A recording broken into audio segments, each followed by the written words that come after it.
Good morning students. आज हम शब्द विचार के बारे में पढ़ेंगे।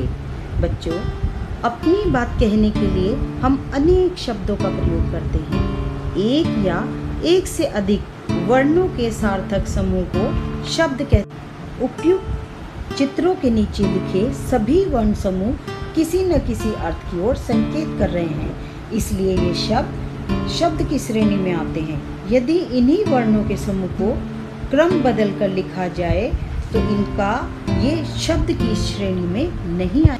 अर्थात ध्वनियों का ऐसा समूह जिसका निश्चित अर्थ होता है शब्द कहलाता है। शब्द के कितने भेद हैं और उसकी क्या क्या विशेषताएं हैं, आइए पढ़ते हैं। शब्द की विशेषताएं। शब्द एक या एक से अधिक वर्ण से बनता है, इसका निश्चित अर्थ होता है और रूप भी इसका स्वतंत्र होता है। शब्द के दो भेद हैं, सार्थक शब्द और निरर्थक शब्द। अब सार्थक शब्द कौन से होते हैं और निरर्थक शब्द कौन से होते हैं, आइए अब आगे पढ़ते हैं। पहले हम यह पता करते हैं कि पद किसे कहते हैं और उसका जब शब्द का प्रयोग वाक्य में किया जाता है तो वह पद बन जाता है। जैसे मोहन पढ़ता है। मोहन एक शब्द है, लेकिन जब इसका प्रयोग वाक्य में किया जाता है तो यह पद बन जाता है। शब्दों का वर्गीकरण उत्पत्ति के आधार पर, रचना के आधार पर और प्रयोग के आधार पर, अर्थ के आधार पर शब्दों का वर्गीकरण किया गया। बच्चों, कोई शब्द हमारी भाषा में कहाँ से आया, अर्थात इसका उद्गम कहाँ है, इस आधार पर किया गया वर्गीकरण इसके अंतर्गत आता है। अर्थात उत्पत्ति के आधार पर शब्द के चार भेद हैं, तत्सम, तद्भव, देशज और विदेशी शब्द। पहला है तत्सम शब्द।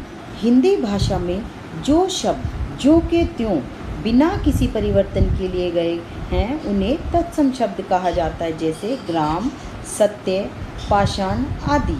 तद्भव शब्द संस्कृत भाषा के वे शब्द जिनका उद्भव हिंदी भाषा की प्रकृति के अनुसार परिवर्तित होकर हिंदी में ढल गया है, उन्हें तद्भव शब्द कहा जाता है, जैसे गांव, आम, सच, पत्थर आदि।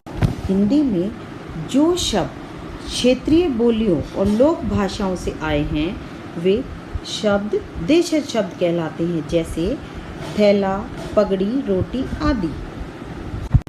हिंदी भाषा में जो शब्द अरबी, फारसी, अंग्रेज़ी, तुर्की आदि भाषाओं से लिए गए हैं उन्हें विदेशी शब्द कहा जाता है। बच्चों, रचना के आधार पर शब्द के तीन भेद हैं, रूढ़, यौगिक, योगारूढ़। अब रूढ़ शब्द कौन से होते हैं और ये कहाँ से लिए गए हैं, अब आगे हम इसके बारे में पढ़ते हैं। रूढ़ शब्द।